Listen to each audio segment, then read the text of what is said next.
Assalamualaikum warahmatullahi wabarakatuh.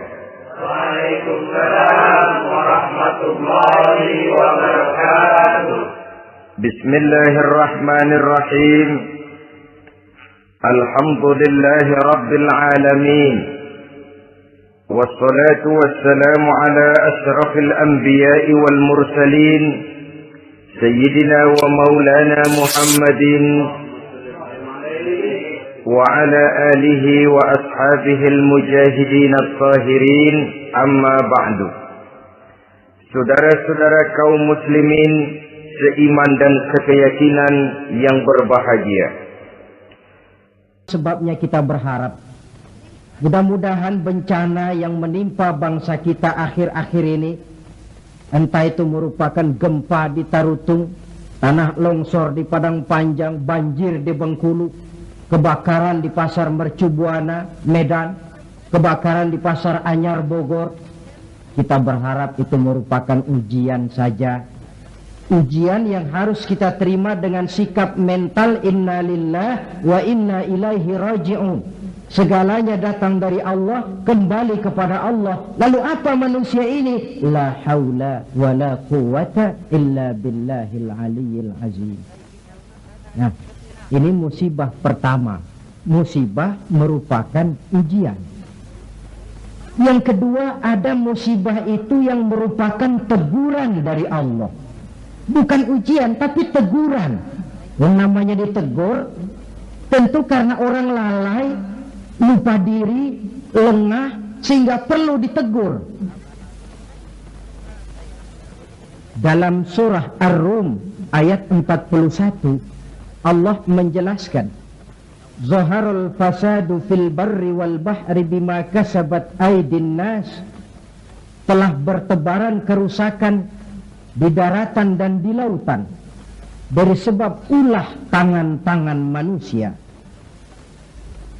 Liyuziquhum ba'dallazi amilu la'allahum yarji'un. Agar Allah memberikan kepada mereka sebagian daripada balasan akibat ulah tangan mereka sendiri. Mudah-mudahan dengan balasan dan teguran-teguran ini mereka kembali sadar, ingat diri dan bertaubat kepada Allah Subhanahu wa ta'ala. Telah bertebaran kerusakan di daratan dan di lautan dari sebab ulah tingkah pola tangan manusia. Di awal tadi sudah saya coba jelaskan sepintas. Kemajuan ilmu dan teknologi modern ternyata tidak selamanya punya dampak positif. Juga dia punya dampak negatif yang berakibat kepada kehidupan manusia sendiri. Satu contoh misalnya, sekarang ini kan orang mulai membuat apa yang disebut dengan rumah kaca. Kalau saudara berjalan melihat bangunan-bangunan tinggi, kan sudah ada yang seolah-olah semuanya ditutup dengan kaca. Memang di lain pihak akan mengurangi penggunaan sumber daya alam yang baku, tapi di lain pihak rumah kaca ini akan menaikkan suhu udara.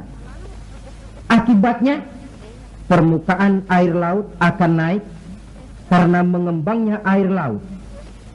Dan jangka panjangnya melelehnya es di kutub. Akibatnya kota-kota yang berada di pantai-pantai yang rendah banyak mengalami erosi dan pencemaran air. Misalnya Jakarta, Bangkok, New York. Tahu New York? Pernah ke New York?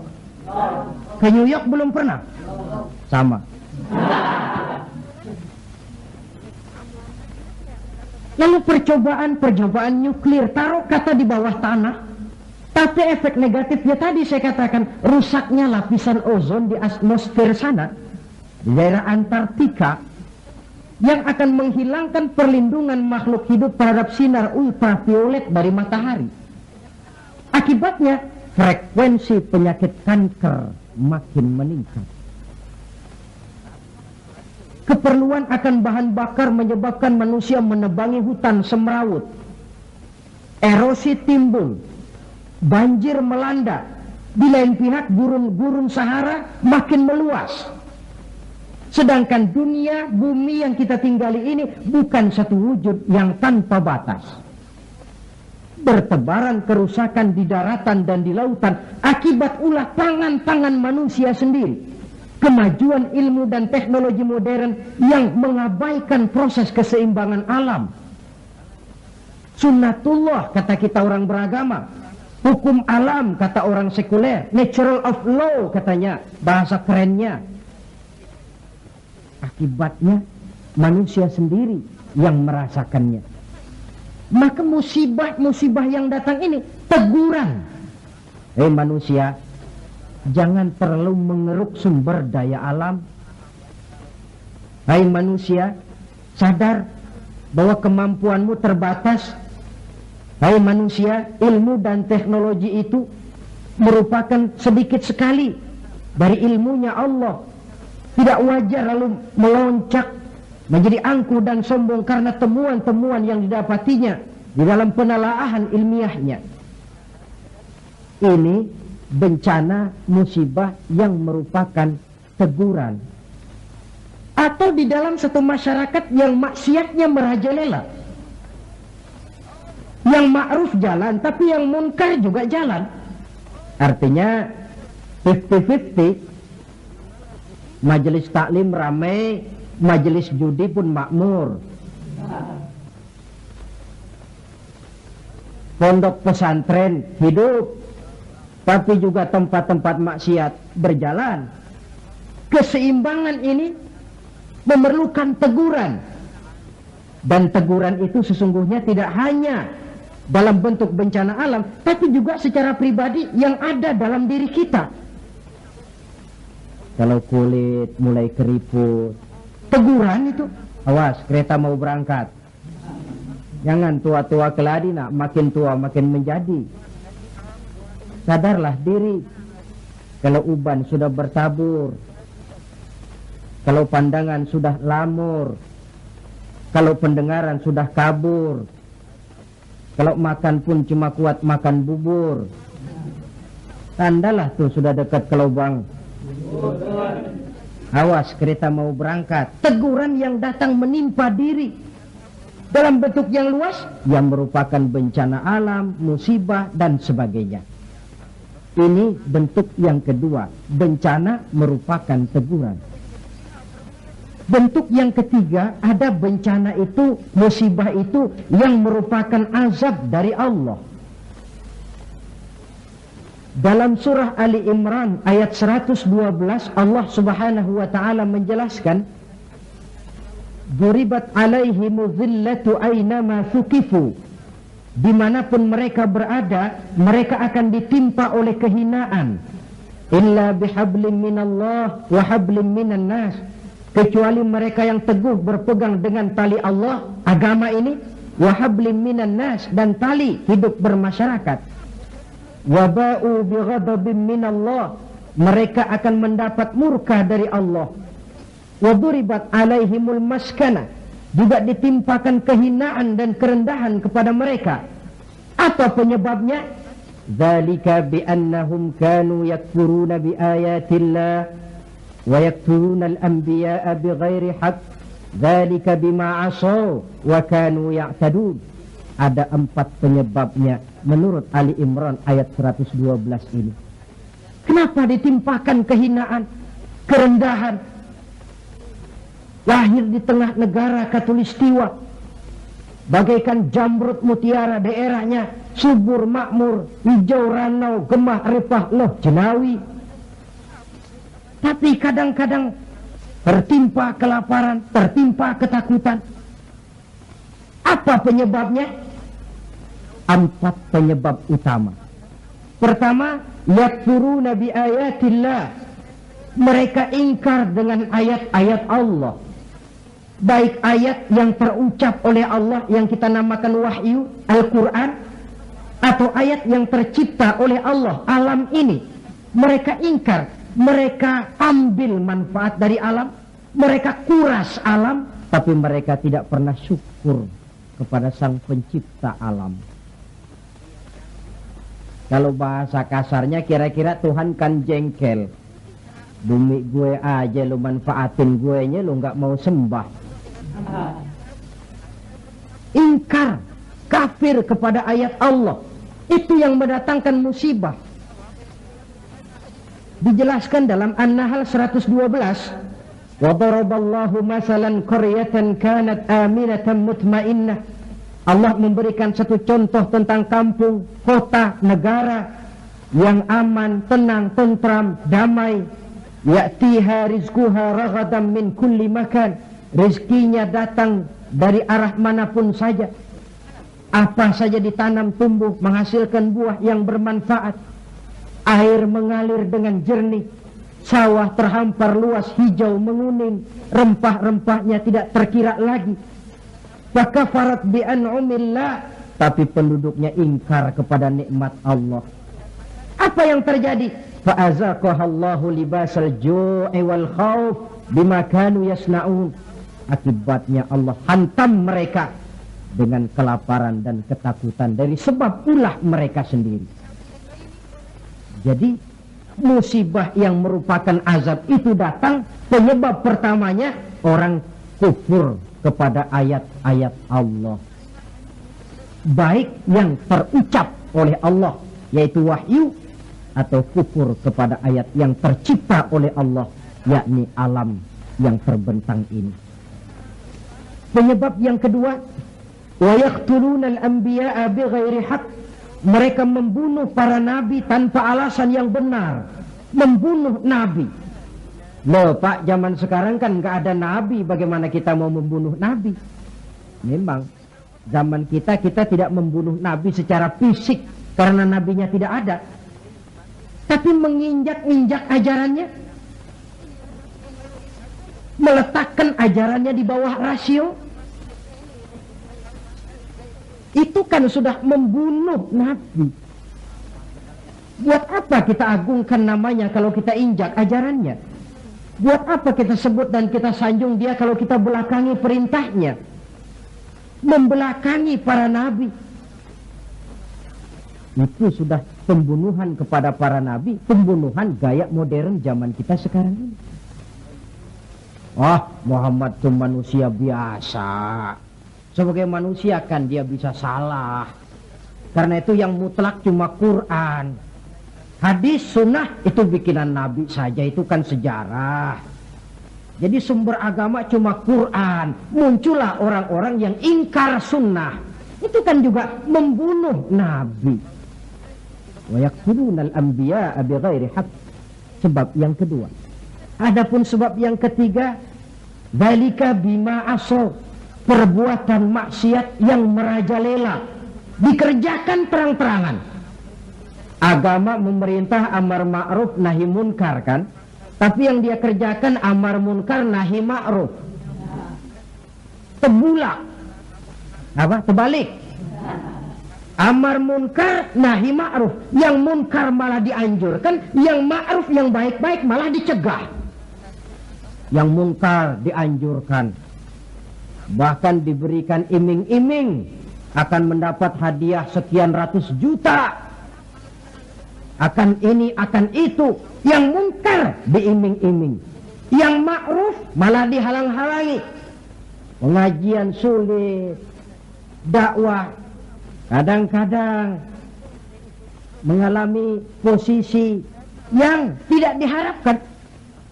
Akibatnya, ya prinsip yang terbalik namanya amar munkar nahi ma'ruf. Yang munkar diperintah, yang ma'ruf malah dicegah. Akibatnya, perbuatan munkar dikerjakan berterang-terangan. Malah belum lama ada orang yang mengusulkan supaya pemerintah membuka judi secara resmilah untuk menutup judi yang ngumpet-ngumpet ini. Kalau resmi nanti bisa dikontrol katanya. Inna lillahi wa inna ilaihi raji'un. Yang sudah diputuskan untuk dilarang, dianjurkan supaya dibuka lagi. Yang dibuka ditutup saja, ditutup dan dilarang saja, yang ngumpet-ngumpet masih banyak. Apatah lagi kalau dibuka berterang-terangan. Judi kronis, mabuk jadi kebanggaan. perbuatan zina sudah cerita harian. Malah yang aneh bin ajaib kadang-kadang terjadi sedarah sendiri. Ada bapak melalap anak kandungnya, ada anak kandung tidur sama ibunya. Kalau tidur biasa wajar, ini tidur-tidur. Allahu Akbar. Perbuatan maksiat yang merajalela mengundang azab.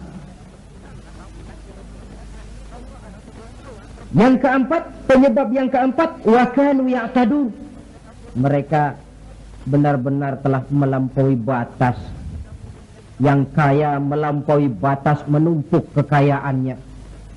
Beli gunung, beli laut, beli langit kalau bisa. Ya'tadun, perbuatan yang melampaui batas.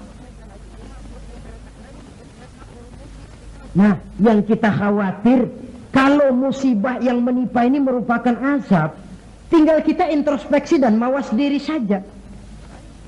Saya mendapat kesulitan, musibah ini kira-kira ujian, teguran, atau azab. Kalau musibah menimpa orang kafir, azab.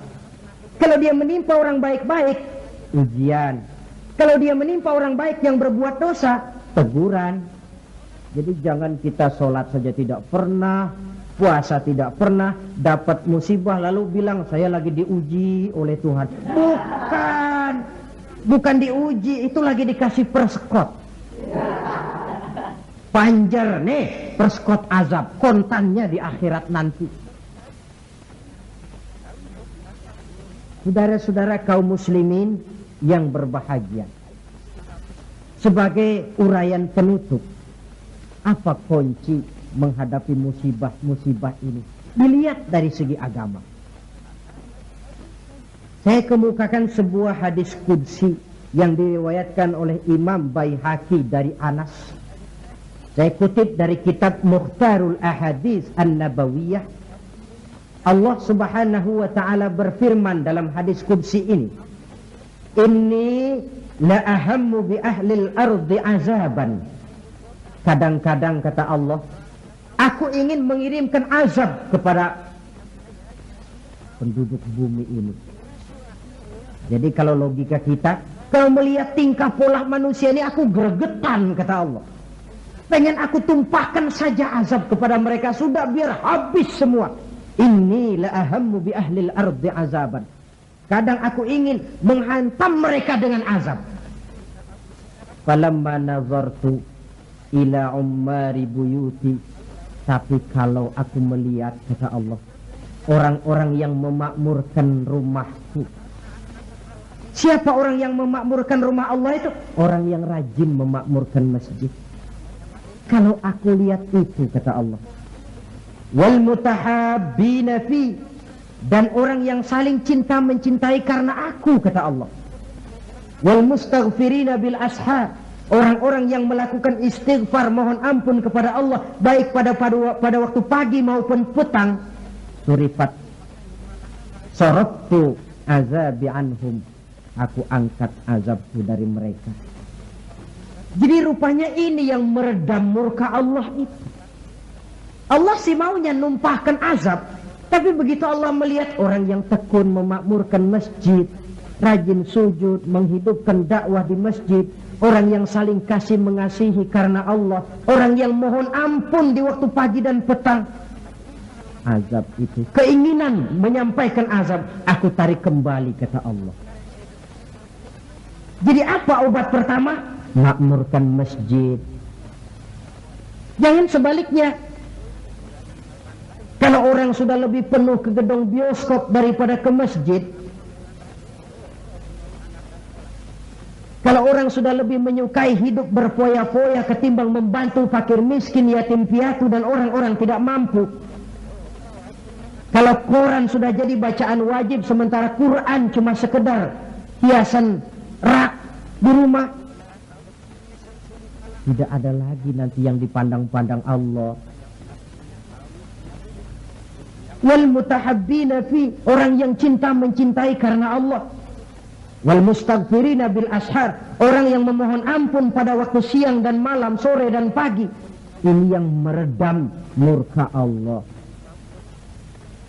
Jadi di antara yang harus kita lakukan di dalam memohon kepada Allah agar bencana musibah ini berkurang, apa jalannya? Salah satu di antaranya, pertama memakmurkan masjid. Yang kedua, kalau ngambil istilah yang lagi ngepop, memasyarakatkan istighfar dan mengistighfarkan masyarakat. Jangan cuma olahraga saja di masyarakat, istighfar. Satu contoh pengalaman, beberapa waktu yang lalu kan Gunung Galunggung meletus toh. Meletus apa meletus? Meletus. Di kaki Gunung Galunggung, di desa yang namanya Kikisik, tinggal seorang ajengan, kiai kalau di Jakarta bilang, Ajengan Syadili. Beliau belum lama meninggal dunia. Orang lain pindah, beliau tenang saja di situ. Pesantren, masjid, komplek perumahan. Saya pernah berziarah ke tempat beliau pada saat gunung sedang aktif, meletus. Saya tanya, Ajengan, apa ndak kepengen hijrah? Hijrah? Iya. Saya malah menganjurkan, kata beliau. Tapi hijrah yang saya anjurkan itu pindah dari maksiat kepada taat. Pindah dari jauh kepada Allah menjadi dekat dengannya. Pindah dari menentang Allah menjadi taat kepadanya. Pindah dari malas ibadah menjadi rajin ibadah. Hanya dengan hijrah macam ini insya Allah Galunggung reda. Sebab siapa sangka dia bakal meletus. Tidak diawasi, tidak masuk gunung yang frekuensinya itu membahayakan dalam waktu singkat seperti Anak Krakatau atau Merapi. Tahu-tahu meletus. Dan letusannya cukup lama, memakan waktu 1 bulan lebih. Enggak, saya bilang Ajengan, maksud saya hijrah pindah tempat tinggal ini bahaya kelas 1. Kalau lahar jatuh habis ini. Lalu beliau membacakan satu ayat yang saya tercenung. Apa ayat yang beliau baca? Wa ma kana li nafsin an tamuta illa bi iznillah. Tidak ada orang akan mati kalau bukan dengan izin Allah. Biar saya tetap di sini, kalau Allah tidak izinkan saya mati, insya Allah saya selamat. Lantaran yang ngomong kiai ahli ibadah, saya setuju. Tapi kalau yang ngomong okem, biar saya di sini, kalau Allah nggak izinkan kan saya selamat. Alah, jangan bertingkah lah, pindah aja. Kita ini kan kadang-kadang tidak melihat makom ya, kedudukan di sisi Allah. Orang lain baca ini bisa begini ya, orang lain kiai, kita yang bukan kiai, lalu mau ikut-ikutan. Nabi Ibrahim masuk ke api, lalu ada ayat ya narukuni bardan wassalaman ala Ibrahim. Hei api dingin, kamu selamatkan Ibrahim. Nabi Ibrahim ya selamat, api dingin. Oh, kita masuk ke api baca ayat tadi mateng. Ya Allah, saya teringat hadis qudsi ini. Orang yang tekun memakmurkan masjid, orang yang kasih mengasihi karena Allah, orang yang beristighfar di waktu pagi dan petang, di kala siang dan malam, di tengah maksiat melanda kehidupan, di kala orang lupa diri dan lupa daratan, hancur di meja judi, hanyut dalam botol-botol minuman keras, terlena di tempat-tempat pelacuran, dinina bobokkan oleh korupsi dan penyalahgunaan jabatan dan wewenang, dan segala macam perbuatan-perbuatan yang melampaui batas. Mereka yang tekun memakmurkan masjid, kasih mengasihi karena Allah, melaksanakan istighfar, mereka ini yang meredam murka Allah. Disadari atau tidak, kita hutang jasa kepada mereka ini. Kalau tidak lantaran mereka, habis sudah digulung bumi ini. Ini menurut janji Allah dalam hadis qudsi. Karena analisa yang kita pegang ini analisa agama. Saya tidak melihatnya dari analisa sosial, politik, kebudayaan, ekonomi. Tidak, memang di luar kemampuan saya. Disiplin agama mengajarkan kita begitu. Dengan kata lain, seharusnya kalau ada orang memakmurkan masjid, itu yang kita bantu. Kasih mengasihi karena Allah, itu yang kita dorong. Orang yang melaksanakan istighfar, itu yang kita dekati. Alhamdulillah ya, masih ada yang istighfar. Alhamdulillah ya, masih ada yang memakmurkan masjid. Jangan, alah orang gaek lah, orang tua kertu kerjanya cuma megang-megang tasbih saja. Apa sih bisanya? Cuma istighfar saja. Istighfar ini yang meredam murka Allah. Alah, kerjanya main di masjid mulu, taklim khutbah, apa itu? Ini yang meredam murkanya Allah. Bahkan dalam hadis lain, laula suyukhun rukka wa bahaimun rutta. Kalau tidak karena orang tua yang rajin sujud, kalau tidak karena binatang melata yang mencari makan, kalau tidak karena bayi yang menyusui, la sabba alaihim azaban sabba. Dan aku timpakan azab kepada mereka sehebat-hebatnya. Bayi yang masih menyusui, yang masih bersih dari segala dosa, yang masih punya masa depan, orang-orang tua yang rajin sujud kepada Allah. Ini peredam murkanya Allah. Jadi kesimpulan di antara resep mengatasi musibah akhir-akhir ini dari kacamata agama, pertama makmurkan masjid, yang kedua tumbuhkan saling kasih mengasihi karena Allah, yang ketiga memasyarakatkan istighfar dan mengistighfarkan masyarakat. Kaum muslimin, inilah saja yang kita bicarakan pada pertemuan kali ini. Semoga ada manfaatnya. Terima kasih atas segala perhatian. Mohon maaf atas segala kekurangan. Usikum wa nafsi bitaqwa.